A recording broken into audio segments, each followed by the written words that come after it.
श्रेयसां यद् भवे श्रेयः पावनानां च पावनम् कृष्ण प्राप्तिकरं शश्वत साधनं तद्वदाधुना।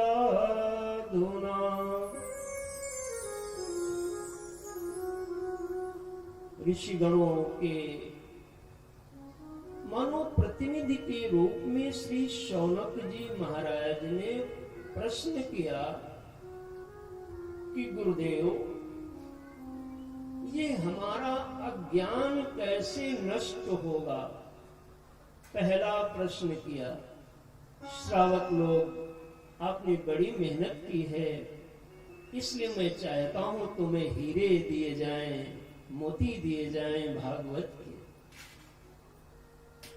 लेकिन तुम्हारा सहयोग अपेक्षित होगा। क्या पूछा? अज्ञान कैसे नष्ट होगा? ये पहला प्रश्न है। दूसरा प्रश्न किया, विवेक कैसे बढ़ेगा?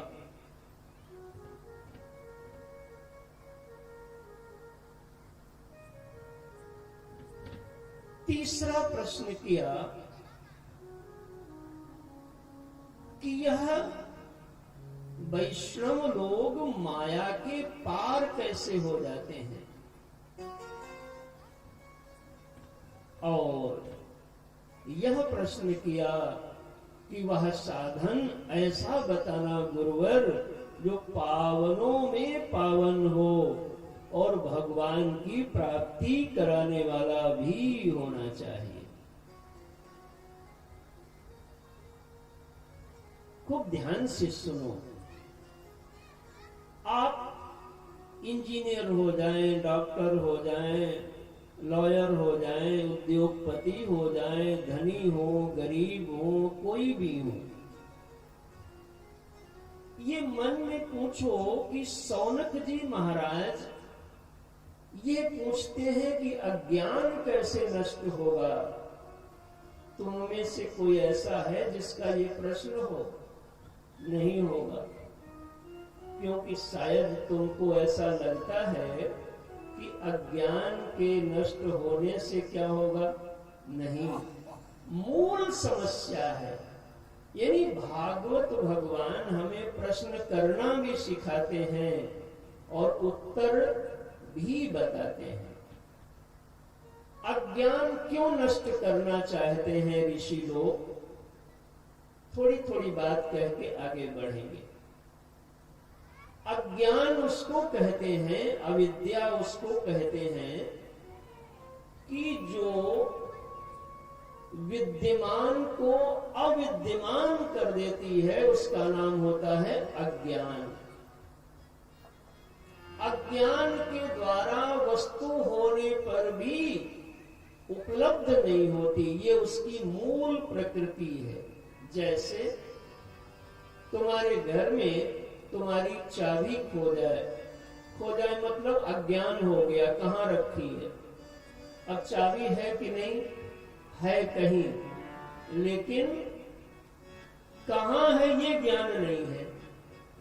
तो जब तक चाबी का कहाँ है इसका ज्ञान नहीं है, तब तक तुमको चाबी का अज्ञान है। और जब तक अज्ञान रहेगा तब तक वो तुमको दुख देता ही रहेगा महाराज। ये तो मैंने चाबी का बताया है, लेकिन मूल अज्ञान तो भगवान का है। भगवान है जैसे चाबी है, लेकिन भगवान दिख नहीं रहे हैं, मिल नहीं रहे हैं। यही अज्ञान का उसकी प्रकृति है कि जो वस्तु होती है उसको छुपा देता है महाराज। हमारे संत लोग कहेंगे, कस्तूरी कुंडल बसे मृग ढूंढे बन माही, ओ ऐसे घट घट राम है, लेकिन लेकिन दुनिया देखे नाही। अज्ञान नष्ट हो, ये पहला प्रश्न है। दूसरा, विवेक कैसे बढ़ेगा? आज लोगों के पास में विवेक तो है, लेकिन ये भागवत जी वाला विवेक नहीं है। भागवत जी वाला कैसा विवेक है? भक्ति, ज्ञान, विराग, आप्तो, यानी जिस विवेक में भक्ति मिश्रित हो, प्रेम मिश्रित हो, सेवा मिश्रित हो, समर्पण मिश्रित हो। आजकल यह विवेक है कि लोगों का पैसा कैसे निकलवाया जाए। इस विवेक से तुम्हारा जीवन में पैसे तो आ सकते हैं, लेकिन सुख की प्राप्ति नहीं हो पाया करती है महाराज। आजकल की बहुएं सासुओं को कैसे परेशान करें इसका तो विवेक है, लेकिन सेवा कैसे करें इसका विवेक नहीं बनता। पुत्र लोग माता पिता की संपत्ति को तो लेने के लिए योजना बना लेते, इसकी है उनको समझ कि लिखवा लो, लेकिन सेवा का विवेक नहीं मिलता, इसलिए जीव दुखी है। शौनक जी ने कहा, गुरुदेव ऐसा विवेक मिले जिसमें भक्ति, ज्ञान, सेवा से युक्त हो। और इन्हीं प्रश्नों को लेके आगे का विस्तार प्रारंभ हुआ।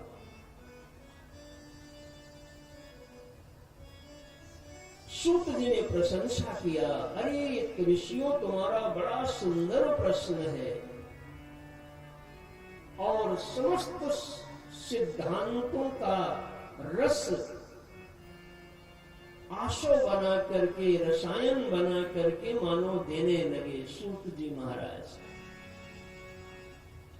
कहते हैं कि जन्मांतरे भवेत पुण्यम तदा भागवतम लभेत। अनेक जन्मों का जब पुण्य होता है तब जीव को भागवत कथा का लाभ मिलता है। महाराज आप सबके भी पूर्वज, आज यहाँ के लोग तो खुश ही हैं, परलोक के भी पूर्वज पितृलोक भी ऊपर से फूलों की वर्षा कर रहे हैं। महाराज इस भागवत की प्रशंसा करते करते यह बताया कि परीक्षित जी कथा जब सुन रहे थे तो देवता लोग अमृत का कलश लेकर के आए, लेकिन सुखदेव भगवान ने अमृत के कलश के साथ विनिमय नहीं किया। ऐसी इस भागवत की महिमा है। ऐसी बात करते करते जब देवर्षि नारद जी कथा सुनने का संदर्भ बताया, तब ऋषियों ने कहा, नारद जी ने कब कथा सुनी? बताया कि एक बार देवर्षि नारद जी धरती को भ्रमण करने के लिए आए। धरती मंडल में सब जगह जा जा के देखा तो कहीं कुछ अच्छा नहीं दिखता। इतने में मथुरा मंडल में प्रवेश किया तो वहां भक्ति माता ज्ञान वैराग्य के साथ में कष्ट में थी। माता जी के निवेदन पर नारद जी रुके, परिचय हुआ, प्रयास हुआ, लेकिन जब नारद जी ज्ञान वैराग्य का दुख दूर करने में समर्थ नहीं हुए, तब आकाशवाणी हुई, सत्कर्म करो। सत्कर्म क्या है, यह खोज करने के लिए करते करते बद्रीनारायण धाम में उत्तराखंड में पहुंच गए।